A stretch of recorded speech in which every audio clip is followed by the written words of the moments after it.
This video is in Romanian. Don't forget to click on the CC button in order to see the English subtitle. Salutare, dragi prieteni, și bine ați revenit pe canalul meu de YouTube. Practic este o parte a doua a primului video prin care vă arăt cum puteți să programați o cheie la un butuc de ușă auto, doar că astăzi o să mă ocup de bușoanele de rezervor. O să programez o cheie, fiind aceasta, să-mi meargă pe toate cele trei bușoane. Să fiu sincer, aceasta este cheia originală a acestui bușon. Și după cum se vede, funcționează fără probleme. Acestea sunt două bușoane pe care le-am de vreo 5 ani, aproximativ 5 ani. N-am avut cheile originale și m-am gândit că în acest tutorial aș putea să le fac amândouă să meargă cu o singură cheie. Poate în anumite videouri pe care le prezint lucrurile par destul de simple. Adevărul că nu este chiar așa de simplu și de aceea de multe ori aleg să zic așa, să fac videourile printr-un fel de playback, în sensul că filmez și adaug ulterior voce, pentru că de multe ori nu-ți găsești cuvintele, se întâmplă ca unele chestii să nu funcționeze din prima și evident lumea nu prea are răbdare să se uite 15-20 minute cum bombă pe acolo ceva. Așa că o să trec direct la subiect. Aici am practic butucul de la acest bușon de rezervor. I-am scos siguranța de sus, de asta practic iese așa ușor din bușon. Am făcut partea de jailbreak sau partea de spargere a butucului și o să o vedeți imediat.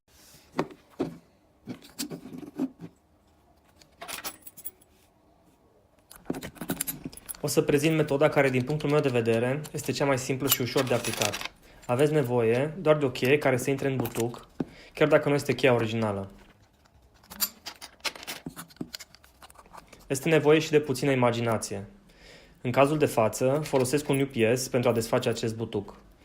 Datorită faptului că acest butuc are o mică extensie în partea din spate, am posibilitatea să-l fixez în UPS și să aplic o mică forță pentru a-l tensiona. După care trebuie să introducem cheia în ax și să o mișcăm față-spate destul de repede. Cu prima cheie am mers destul de repede, iar cu a doua cheie a durat puțin mai mult.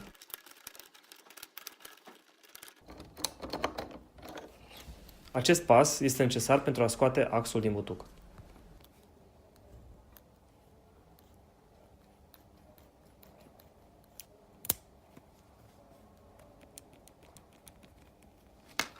Am reușit să fac partea de jailbreak, după cum vedeți se mișcă liber. Aici am dat o mică gaură, nu știu dacă se poate vedea foarte bine, dar înăuntru este un bolț. Din păcate camera nu mă ajută, este un bolț și practic era o singură bucată turnată, a trebuit să-mi dau seama că acolo se află un bolț de blocare, fără acel bolț să-l eliberez. Mai exact, aici puteți să vedeți un arculeț. Acesta este arculețul care era în acel mic canal. Dacă nu scoteam acest arculeț, practic nu puteam să scot axul din butuc. Deci, să zic așa, fiecare modalitate de a desface un butuc de ușă, de bușon de rezervor sau alte tipuri, universal valabilă, chiar dacă abordarea este poate puțin diferită. Când scot acest ax, în general tind să deformez sau să stric anumite arcuri, așa că nu o să folosesc de fiecare dată, nu o să le folosesc de fiecare dată pe toate. Să sperăm că de data asta nu este cazul. O să împing ușor butucul. S-a blocat. Am revenit, am reușit să blochez axul în butuc, de aceea de foarte multe ori aleg să fac videoul în playback, adică să filmez și ulterior să adaug voce, dar totuși am zis să merg până la capăt. Am reușit să deblochez axul și să scot afară. Am programat deja acel butuc să accepte această cheie. După cum bine știți, acesta este cheia originală pentru acest bușon și funcționează. Iar acesta este butucul problematic pe care am reușit să-l reprogramez, după cum se poate vedea, arată ca nou, l-am șlefuit destul de bine și accept această cheie fără probleme. Ca fapt divers, deși am programat butucul după această cheie, cred că cheile sunt foarte apropiate pentru că mi acceptă și această cheie. Practic este un bonus, am o cheie de rezervă, chiar vreau să fac o copie după ce reușeam să programez cheia să funcționeze la toate cele 3 bușoane. Evident că nu funcționează pentru acest bușon, pentru că am folosit doar 3 canale pentru acest bușon de rezervor și cel mai probabil o să folosesc și pentru al 3-lea bușon. Așa că o să începem să vă arăt exact pas cu pas cum se reprogramează un bușon de rezervor de Skoda. Sper că de data asta să nu au în bară și să fie totul prezentat ok. În spatele bușonului sunt 2 șuruburi.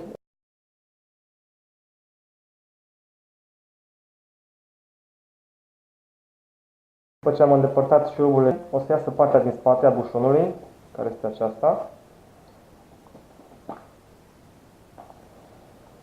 Iar aici, în partea din spate, o să vedem această siguranță care ține butucul blocat și nu îi permite să iasă afară din bușon.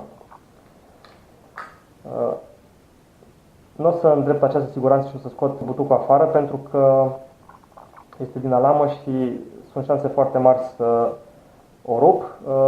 Am reușit performanța să rup acea siguranță la acest butuc. Deci, practic, se îndreaptă acea siguranță cu grijă, după care se împinge pentru a scoate butucul din bușon.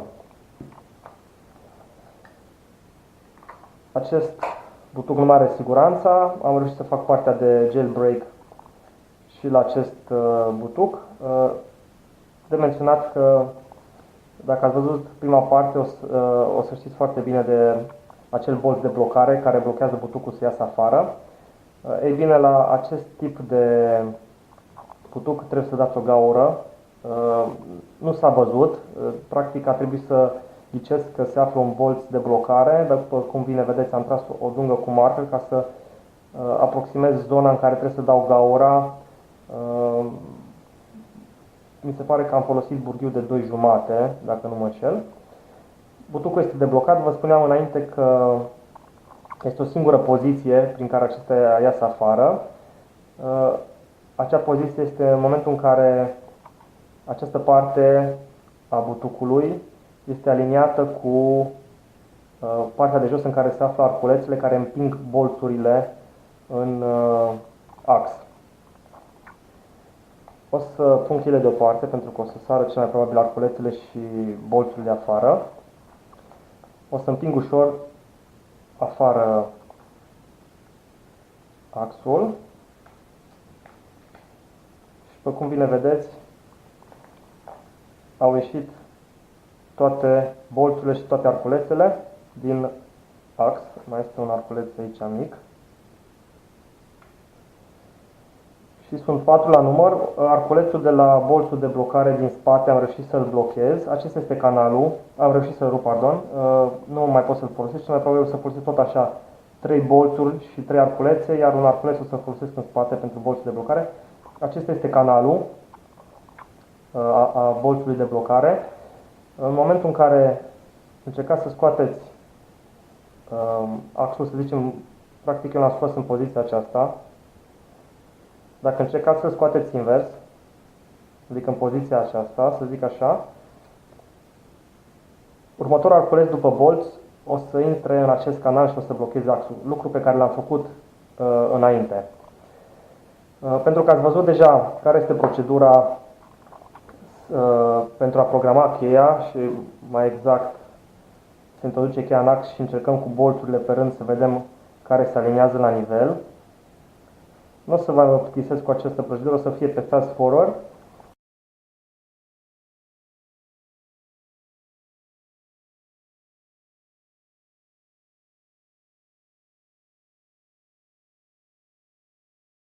După cum se poate vedea, am reușit să găsesc 4 bolțuri. Din fericire am avut mai multe seturi de butuci sau încuietori de ușă desfăcute și am avut mai multe bolțuri. Am reușit să găsesc destul de repede 4 bolțuri care se potrivească și, după cum bine vedeți, sunt exact la nivel. După ce ați făcut acest lucru, introduceți axul în butuc și vedeți dacă se mișcă liber. După cum se vede, funcționează foarte bine. După ce ați făcut acest lucru, puneți axul deoparte. Datorită acestor găurele din partea de sus, puteți să gresați butucul ulterior după ce îl asamblați. Practic, pur și simplu introduceți un pic de ulei și mișcați axul. Acum că am făcut acest lucru, va trebui să prindem butucul în această mendină. Cheia a făcut acest lucru și acum va trebui să introducem pe rând arculețele.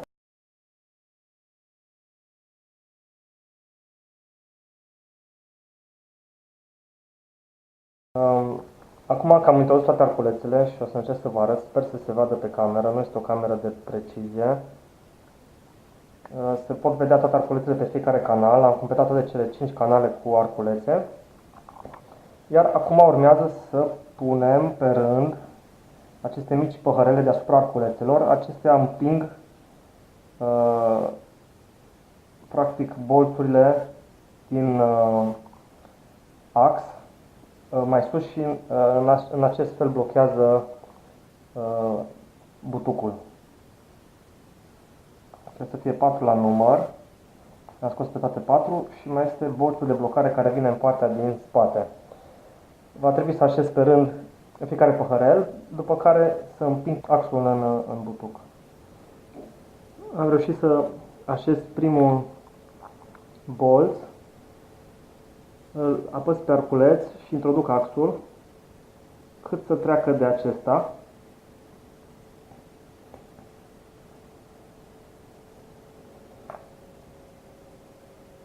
A trecut. Retragem un pic axul de tot în spate. Primele 2 bolțuri sunt mai greu de pus, după care ar trebui să meargă totul mai ușor. Și acum trebuie să introducem aceste bolțuri din spate.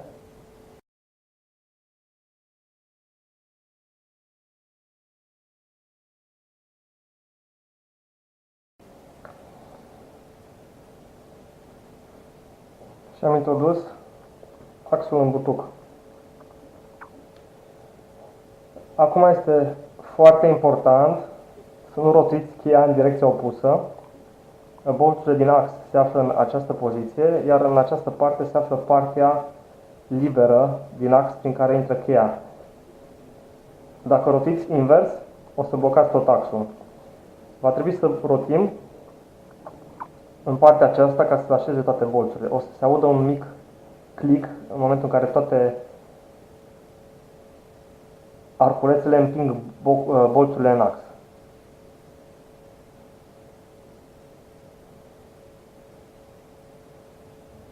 Acum ar trebui să scoatem cheia afară și, după cum bine vedeți, axul s-a blocat. Dacă introducem cheia în ax, o să se deschidă doar 90 de grade, din cauza că bolțul de blocare blochează axul să se rotească mai mult.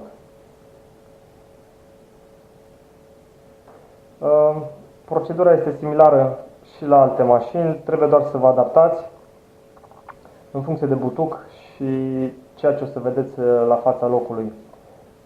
Mai exact cum arată butucul și care este mecanismul de blocare a bolțului, dacă este vizibil sau dacă pur și simplu trebuie să intuiți unde se află și trebuie să dați o gaură.